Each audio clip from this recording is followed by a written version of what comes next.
Hey guys, it's Pip here again, and today I want to talk to you a bit more about this LMA course because, as you know, we have to keep going with the challenge. So if you're thinking what the hell is an LMA course, what's this all about, I wouldn't use the word guru, but there's an international speaker and personal development coach out there called Dien, who has put together a course all to do with personal development and overcoming limiting beliefs. Now, I was part of this webinar on Saturday and I'm taking part in the course, and we're on week 1 of 6 so far. So today I'm just going to record day 2 of the challenge. We've been set these challenges to record every day. Thankfully I'm a bit more used to recording things than other people. So today we have to read the Heart Fluency Empowering Identity Affirmation Sheet out loud. And we're meant to do that in the Facebook group. Now obviously I am recording this because I haven't yet got access to the Facebook community, but as soon as it's done I'm going to upload it on there too. So this is a Heart Fluency sort of affirmations workshop. Now you may or may not have come across affirmations before. The truth behind affirmations: what are they, why do they work? Affirmations are saying a certain thing about yourself. Now everybody has affirmations already. You know, there might be something that you say to yourself all the time, like, I'm always late for work. I'm always late for work. If you believe that, then you know that's your affirmation. That's actually what you're saying to yourself. You might not realise you're saying it to yourself. There can be positive affirmations as well, and the idea is that the more positive affirmations we have, and the more we say them to ourselves, the more they are likely to become part of our subconscious, and the more we're likely to believe them and then act out those affirmations in reality. So I'm just going to read this to you actually, and go for it and see what you think. So it goes like this. Today I'm brimming with energy and overflowing with joy. I am worthy of all the good things life has to offer, and I deserve to be successful. I am committed to achieving success in every area of my life. By creating success for myself, I am creating success and opportunities for others. I let go of old negative beliefs that have stood in the way of my success. I forgive those who have harmed me in my past and peacefully detach from them. I'm guided by my heart in every step I take as it leads me towards what I must know and do. My mind is clear of self-doubt, and I am ready to embrace every challenge that comes my way. I'm aligned with the energy of abundance. I am a patient listener and an effective communicator. Feeling confident, assured and strong is a normal part of my everyday life. Creative energy surges through me and leads me to new and brilliant ideas. My ability to conquer my challenges is limitless. My potential to succeed is infinite. I'm courageous. I stand up for myself and am not afraid to speak the truth. I abandon my old habits and take up new and more positive ones. I am blessed with an incredible Heart Fluency family and wonderful connections. I am making the world a better place by being a positive and powerful heart-centered leader. Everything that's happening now is happening for my ultimate good. I am and I always will be enough. I have the courage to create positive changes in my life. My fears of tomorrow are simply melting away. I'm at peace with all that has happened, is happening, and that which will happen. I follow my heart and take action in order to live the life I am born to live. My name is Pip, for me, obviously, and I am a heart fluencer. Now, what the hell is a heart fluencer? Well, hopefully, first of all, you had some realisations as you came across that. There was so much stood out for me. For example, I deserve to be successful. I've never felt that. No one has ever kind of said that to me, and that includes myself. I've never said that to myself because, you know, I actually felt that kind of within me. As I read it, I felt like a twinge of sadness, if you like, because I've never felt that. So maybe you've felt a little bit the same, and you might be thinking otherwise, that this is a load of rubbish. I get that. When I was new to affirmations, I was like, what are these people chanting for, you know?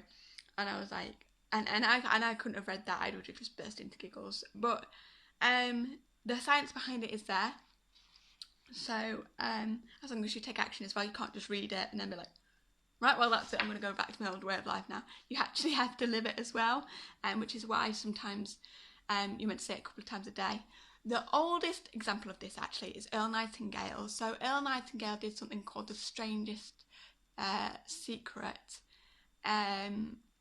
in 1950 something, or early 1960s. When it was filmed, it's old, put it that way. But anyway, Earl Nightingale, one of the earliest kind of personal development guys, if you like, and he actually says to do this in the Strangest Secret. So it's not a new idea, guys. Buddhist monks have been using it since the dinosaurs. So probably not the dinosaurs, but you know what I mean. So yeah, so that's something that you're meant to read, and you're meant to read it aloud. If you've ever read Think and Grow Rich by Napoleon Hill, what the hell is that? So Napoleon Hill was a guy in the 1900s, I'm not sure exactly when, and who went around and interviewed the 50 most successful people of the time in the USA. And he wanted to see how they thought, and he wanted to put it into a book. A very interesting book. Recommend you read it. I recently bought a copy, which was I think £3 on eBay. So a book that will change life for £3. Otherwise, I like to borrow stuff from the library. You know what I'm like. If I can get my hands on a book for free.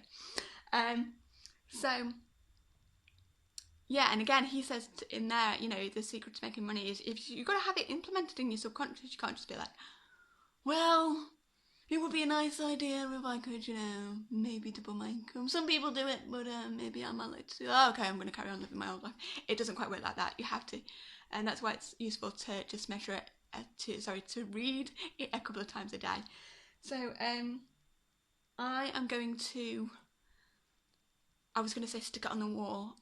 The blue tack keeps sticking to the wall and then damaging the paint, so it's a bit of a problem. But yeah, that's the heart balloons. If you want to get your hands on this as well, feel free obviously to join the challenge. For those of you watching on my YouTube channel, you just have to look for Tim Han, Google Tim Han, or just visit lmacourse.com. And you can read about it there. I'm not affiliated with this program. I've paid to join it, which you can find all about there. And I'm just finding it really useful, guys, because it's removing some serious blocks which has caused me a lot of pain in the past decade. And looking at other people, they have things they've been holding on to for way longer than I have. So I've had issues, I would say, probably for the past 5 years. I'm, skimming the surface on that. There are people on there who, when Tim asked how long they've been holding on to a particular limiting belief, said things like 25 and 30 years. And that's got to take a serious toll on the quality of your life and where you go with your life. So if there's any serious blockage in there, guys, this is week 1, as I say, is meant to be dipping your toes in the water. It has some really interesting revelations. So yeah, hope that's useful for you. Obviously, if you're on the LMA Facebook webpage, you've already joined. So yeah, hope you guys are doing all right as well. And for anyone else who is not used to doing these kinds of videos and who wants to do their own videos, even for their own sake, I would strongly encourage it. As I say, I joined a business group 2 years ago now, and they started encouraging me to do videos. And you know what? It's not that bad at all. It's really not. It's literally like leaving a voicemail for your best mate.